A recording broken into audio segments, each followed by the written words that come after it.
So picture two houses right side by side. In one house, you have an 80-year-old who is just living completely stress-free, like sipping coffee on a Tuesday morning, totally at peace. Yeah, I can definitely picture that. I mean, we all know someone like that, right? Right. But then in the house right next door, you have a 73-year-old who is still working a part-time job. Yeah. Not because they want to, but because they absolutely have to. It is a stark contrast for sure, but it's a reality playing out in neighborhoods literally everywhere right now. And the instinctive thought is always to look at the math, like their income. We just assume the 80-year-old simply had a higher salary, or they, hit the stock market lottery or inherited a windfall. Exactly. We jump straight to the income side of the equation. Yeah, but the actual dividing line between those two neighbors isn't always about how much money they made during their careers. Mm. Often, it comes down to a massive psychological shift regarding what they just flat out refuse to buy once they actually have money. Which completely flips the standard narrative on its head, honestly. It does. And that is the premise of a really fascinating video we are diving into today from the YouTube channel Maddie Invests. It's titled, 7 Things Wealthy Retirees Stopped Buying to Stay Rich. I love this source because we spend so much time obsessing over the accumulation phase of wealth. Yeah. Like how to save, how to invest, how to maximize returns. Right, the typical finance stuff. Yeah, and we completely ignore the preservation phase. And preservation isn't just about avoiding bad stock picks. It is about developing, like, a specific kind of behavioral armor. Okay, let's unpack this, because our mission for this deep dive today is to discover the mechanics behind this emotional immunity that the genuinely wealthy seem to possess. That's a great way to phrase it. Emotional immunity. We're going to look at the specific societal traps that drain regular retirees dry and explore exactly why the truly wealthy are able to just, walk right past them without a second thought. And I think it makes sense to start with the most visible drains on our wealth. Oh, you mean the big, shiny physical assets? Exactly. The things we somehow convince ourselves are smart investments. I am talking about the driveway and the kitchen. Yes, the great depreciation traps. What's fascinating here is how wealthy retirees view this phenomenon of depreciation.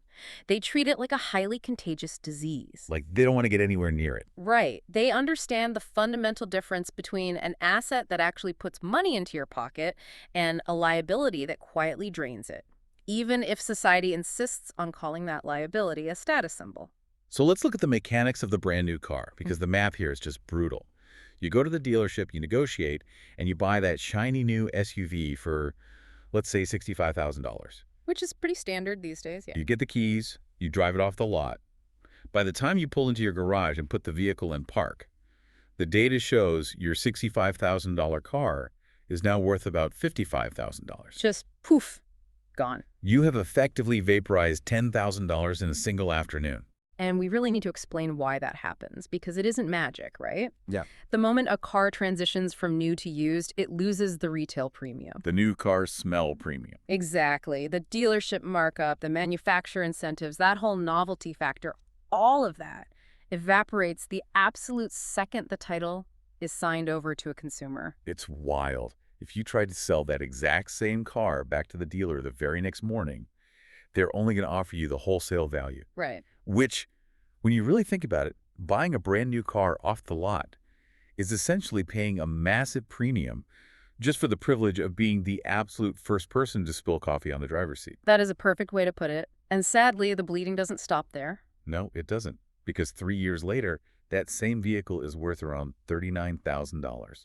You have lost nearly half its value just by owning it and, driving it to the grocery store. This is exactly why the wealthy separate the utility of the item from the prestige of the item. The utility is just getting from point A to point B safely and comfortably. You don't need to absorb a $26,000 depreciation hit just to achieve that utility. Right, and they still want nice features. They want the heated seats, the reliable engine, the upgraded sound system, but they let someone else take that initial financial beating. Yeah, let the first guy take the hit. Exactly. So they buy a 2 or 3 year old certified pre-owned vehicle, and then they just drive it for 10 to 15 years. Yeah. There was actually a fantastic anecdote Maddie Invests highlights about a retired pharmacist. Oh, the guy with the Camry. Yes. So this man was worth about $3 million, and what was sitting in his driveway, a 2011 Toyota Camry with 200,000 miles on the odometer. He drove it until the day he passed away. And his logic was just impenetrable. He literally said, it still gets me to the grocery store. What more do I need? Meanwhile, his neighbor, the 73-year-old who is still forced to work part-time, just leased his fourth Cadillac in a row. It really forces you to examine who is actually winning in that scenario, doesn't it? The illusion of wealth versus the actual reality of freedom. Absolutely. Now, I think most of us who follow personal finance can accept that cars are terrible investments. But I have to push back a little on the second item in this physical category. The home renovations. Yeah, trendy home renovations. Because real estate is fundamentally different from a car. Wait, aren't home upgrades always touted as the ultimate undeniable investment in your future equity? Like, if you drop 60 grand on a kitchen, doesn't your house value go up by 60 grand? That is exactly the trap, and it is a major misconception perpetuated by the whole aesthetic trend cycle we see on networks like HGTV and, social media platforms. Pinterest is definitely guilty here. Oh, 100%. But there's a massive difference between structural value and aesthetic value. Structural value is a new roof, upgraded electrical panels, or maybe replacing some cast iron plumbing from the 60s that is about to fail. Things that protect the integrity of the asset itself. Right. Aesthetic value, on the other hand, is tearing out perfectly good granite countertops just because Pinterest declared that matte quartz is the only acceptable surface this season. Okay, so it is the whole farmhouse sink phenomena. Exactly. And the numbers on this are genuinely sobering. A mid-range kitchen remodel runs anywhere from $40,000 to $80,000, but the data actually shows you typically only recoup maybe 60 to 70% of that cost when you eventually sell the home. Wow. So you aren't building dollar-for-dollar equity at all. Not even close. You are actively losing $15,000 to $25,000 the moment the contractor's van pulls out of your driveway. And the cruelest part of that equation has to be the trend cycle itself. The kitchen you spent 80 grand on to look perfectly modern today, well, in 5 or 6 years, your grandkids are going to walk in and say, "Grandma, this is so 2024. Because design trends are literally engineered to expire. If you chase that cycle, updating your home every decade just to stay fashionable, you are essentially handing contractors the equivalent of a fully funded retirement account over the course of 30 years. So the wealthiest retirees bypass this by simply refusing to play the trend game at all. Yeah. They just happily live in homes with 1990s wood paneling and older appliances as long as everything functions perfectly. They protect their visible physical assets by rejecting the social pressure to update them. Right, but it makes sense that they avoid flashy assets you can actually see.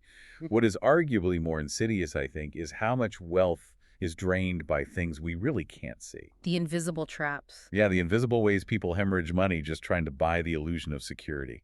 Which brings us to the second major category we need to talk about: extended warranties and unnecessary insurance policies. Now, anyone who pays attention to their finances knows that the extended warranty pitched at the checkout counter is generally just a bad deal. Right. But the psychology of why we buy them and how prevalent they have actually become is what's really interesting here. Like, you're buying a refrigerator, and right at the end, the salesperson puts on this deeply concerned face. They ask if you want to add the 5-year protection plan for $249.99. And Maddie Invest compared it to a doctor about to deliver tragic news. It is a highly effective theatrical performance, and it's entirely designed to trigger your risk aversion. But we really have to look at the underlying math here. Okay, lay that out for us. The entire model of the consumer warranty industry is based on probability. The stores employ actuaries who know exactly what percentage of these appliances will actually fail within that 5-year window. Right, they have the data. Exactly. If those protection plans actually paid out more in repairs than they took in via premiums, the retailers would literally go bankrupt. Instead, these warranties are very often the highest margin products in the entire store. Because most consumer electronics either fail in the very first year due to some factory defect, which is already covered by the manufacturer's free warranty anyway, or they fail long after that extended protection plan has totally expired. Right. And the industry has expanded this fear-based model to just ridiculous extremes. Oh my gosh, yes. You can buy pet insurance for a goldfish now. You can buy travel insurance on a $200 hotel stay that somehow covers almost nothing. You can literally finance toaster oven insurance for $14.99 a month. For a toaster. Wait, are you serious? Oh, totally serious. If we connect this to the bigger picture, the insurance industry for these micro items relies entirely on selling you protection against inconveniences, not catastrophes. So how do the wealthy handle this? Wealthy retirees operate on a very strict, mathematically sound philosophy. They insure the catastrophic risks, and they self-insure everything else. Meaning they maintain excellent health insurance, robust homeowners policies, and high-limit liability coverage. Because a medical emergency or a lawsuit could actually bankrupt them. Exactly. But they do not insure a $300 television against acts of God. The rule of thumb here is incredibly clarifying, actually. If you cannot afford to comfortably replace the item out of pocket if it breaks, you probably shouldn't have bought it in the first place. Precisely. You are the insurance company for your toaster. I love that. But you know, that deep-seated desire to purchase peace of mind, it extends far beyond household appliances. It bleeds into how people manage their entire life savings. Which brings us to one of the most critical mechanics of wealth preservation. Or the fee structure of financial advisors. Yes. This is a massive one. The financial services industry has literally spent billions of dollars marketing the idea that managing your own money is akin to, like, performing your own open heart surgery. They convince you that without their professional guidance, your retirement will just implode. And to be totally fair here, some advisors provide immense value by preventing clients from panic selling during a market crash. You're absolutely But the silent killer isn't the advice itself. It's the percentage-based fee model. The industry standard is to skim 1% of your total assets under management every single year. And human psychology makes that 1% fee incredibly deceptive because on paper, 1% sounds like a rounding error, you know? It Yeah. feels entirely reasonable. Right. If you have spent decades building a $1 million nest egg, paying an advisor 1% means they take $10,000 this year. To the average person, handing over 10 grand to ensure their $1 million is safe just feels like a bargain. But looking at it as just $10,000 completely ignores the math over time. Let me offer a different way to look at this for you listening. Is paying a 1% advisor fee essentially like having a slow, leaky faucet in a mansion?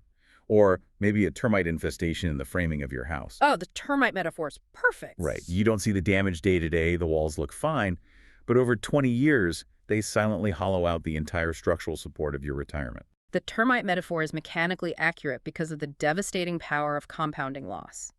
When an advisor takes that 1% fee, it is not just a flat $10,000 disappearing. What else is happening? You are also losing the compound growth that specific $10,000 would have generated in the market over the next 20 or 30 years. Oh, wow. Yeah. If your portfolio grows at an average of 7% a year, but your advisor takes 1%, your actual growth is knocked down to 6%. And over a 25-year retirement, the difference between a 7% return and a 6% return is just staggering. It really is. The math actually reveals that this tiny, seemingly harmless 1% fee can devour anywhere from $300,000 to $500,000 of your total wealth. $500,000 permanently gone from your family's legacy. So someone can occasionally call you on a Tuesday and say, hey, stay the course. The market will bounce back. So how do the truly wealthy navigate this? Well, they bypass the percentage-based model entirely. They understand how basic index funds work. An index fund simply tracks the entire market, right? Like the S&P 500, rather than trying to pick individual winning stocks. Exactly. It requires virtually zero ongoing management. It takes maybe 20 minutes a year to review, and the fees are practically zero. And if they do want professional, bespoke financial planning, say for really complex tax strategies or estate planning, they hire a fee-only fiduciary. Can you break down why the word fiduciary is the operative term there? Yeah, this is crucial. A fiduciary is legally and ethically obligated to put your financial interests above their own. A traditional broker or advisor often operates under a much lower standard. Meaning they can recommend mutual funds that pay them a hidden commission. Right, as long as the fund is deemed just, quote, suitable for you. A fee-only fiduciary doesn't take commissions or a percentage of your assets. They charge a flat hourly rate, perhaps $300 to $500 an hour, or maybe a flat annual retainer. So you pay them directly for their expertise, you get your comprehensive plan, and you keep 100% of your compound growth. It really just comes down to understanding the math, which a lot of consumers are honestly too intimidated to engage with. Fear drives the toaster warranty, and fear drives the 1% wealth management fee. But if fear drives our obsession with buying security, what drives our discretionary spending? Like the fun stuff. According to the data, it's ego. Ego. Okay, this takes us to the third major psychological shift of the wealthy. shedding the need for external validation. And this manifests heavily in what behavioral economists call the logo phase.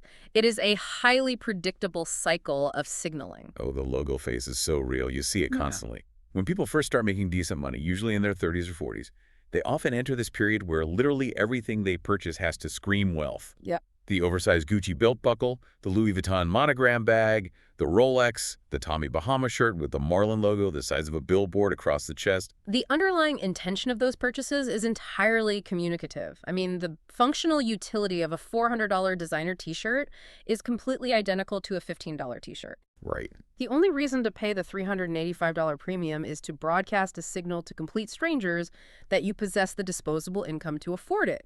It is an attempt to purchase status. There's a brilliant observation Maddie Invests makes that Yep. sums this up perfectly. When you are broke, you wear designer gear to look rich. When you are middle class, you wear designer gear to feel rich. And when you are genuinely, undeniably rich. You wear a plain, high-quality white t-shirt, and nobody walking past you on the street can tell if your net worth is $10 or $10 million. Because once you have actually built real, substantial wealth, the desperate need to advertise it completely evaporates. Your ego is secured by your bank balance, not your belt buckle. Exactly. Truly wealthy retirees shift to buying purely for quality and longevity. They will gladly spend $150 on a perfectly tailored, unbranded navy blazer that will last them 2 decades. But they will absolutely refuse to spend $150 on a hoodie just because it has Balenciaga printed in block letters across the chest. Here's where it gets really interesting, though, because I can hear someone listening to this deep dive right now, driving their car, thinking, wait a minute. What's that? If these people have millions of dollars sitting in index funds, why not flaunt the logo? Why not buy the $300,000 yacht or the bright red Ferrari? Isn't having the absolute freedom to do those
things the entire point of being rich in the first place? It's a very natural question, honestly, but it fundamentally misunderstands how the truly wealthy calculate return on investment. Okay, how so? The brutal truth about luxury status goods is that the only people genuinely impressed by them are people who cannot afford them. Oh, wow. Yeah.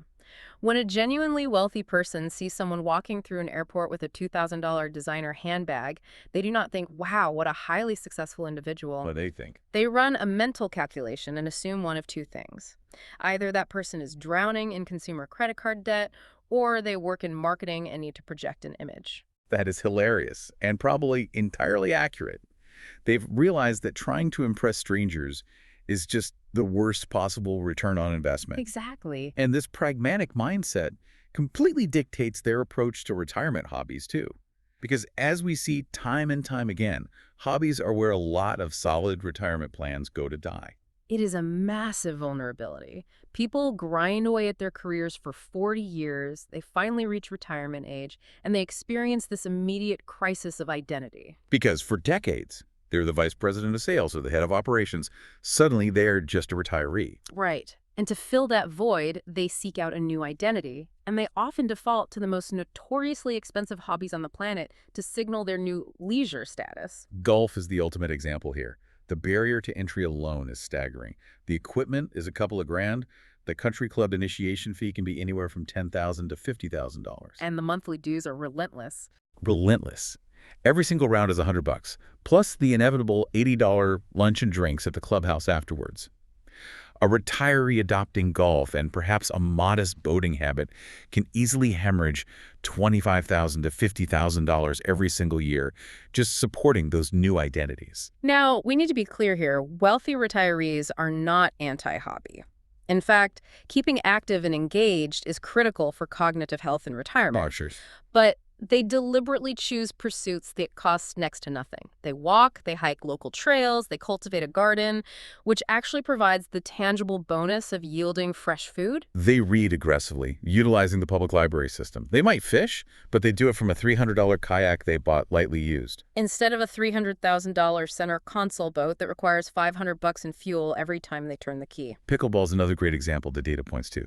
It has completely taken over the demographic, and a high-end paddle costs maybe $60. The mathematical disparity here is what we really need to focus on. A retiree playing pickleball, hiking, and learning a language on a $12 a month app might spend $500 total over a 25-year retirement. Compare that to spending $50,000 a year to maintain a golf and boating lifestyle. Over 2 decades, that difference isn't just pocket change. That is literally the difference between leaving your children $1 million inheritance or having to awkwardly ask them to help you pay your property taxes at age 82.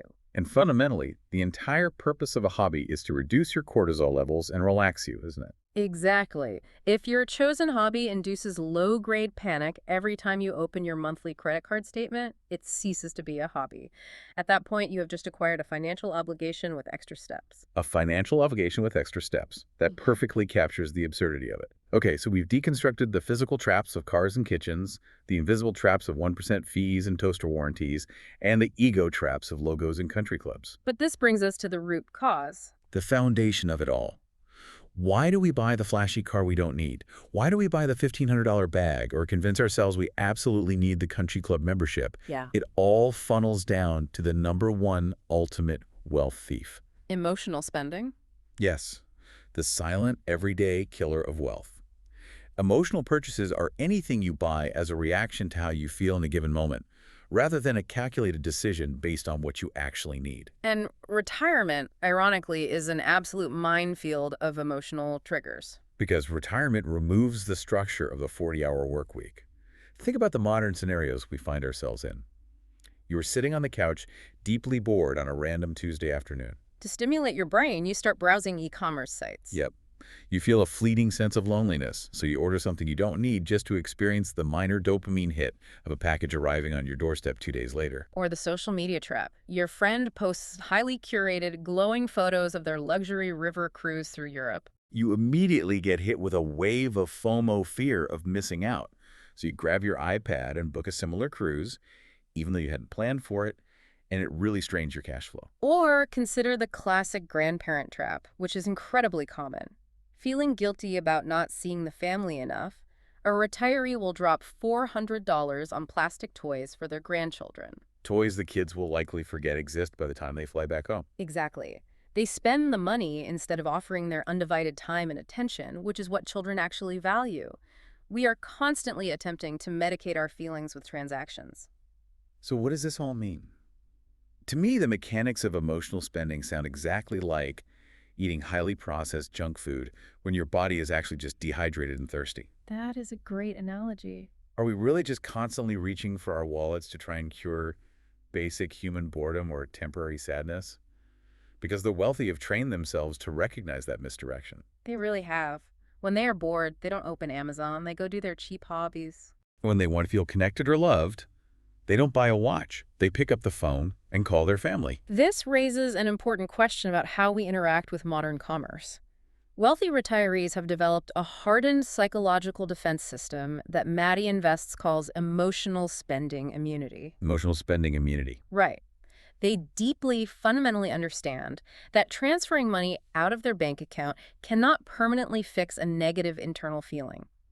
And to practically enforce this, they utilize a simple mechanical barrier, the 30-day rule. The 30-day rule is so powerful because it disrupts that dopamine cycle. The next time you are lying in bed at 10:30 p.m. scrolling on your phone and you find yourself staring at an item sitting in your digital shopping cart, You force a pause. You do not click buy. Instead, you ask yourself one brutally honest question. Will I still be actively glad I bought this 30 days from now? You delay the gratification. And what behavioral psychology shows us is that the thrill of consumption is almost entirely in the anticipation of the purchase, not the actual ownership of the item. Oh, totally. If you force yourself to wait 30 days, the emotional fog lifts. The boredom or the sadness that triggered the impulse fades away, and suddenly that item sitting in your cart looks completely unnecessary. Just implementing that 1 second of friction can easily save a household thousands of dollars a year. Easily. And that leads to perhaps the most profound realization of this entire deep dive. The biggest threat to your retirement isn't a catastrophic stock market crash. Right. It isn't a sudden spike in inflation. It isn't even skyrocketing healthcare costs, as terrifying as those macroeconomic factors can be. The single biggest threat to your retirement is you. It is you, sitting on your couch on a random Thursday afternoon, feeling a little anxious or insignificant, and reaching for your credit card to make that negative feeling go away. It is a sobering truth, but as you noted, it is also a deeply empowering one. You have absolutely no control over the Federal Reserve or global supply chains. None. But you have total unilateral control over whether you hit confirm purchase on that 10:30 p.m. shopping cart. Exactly.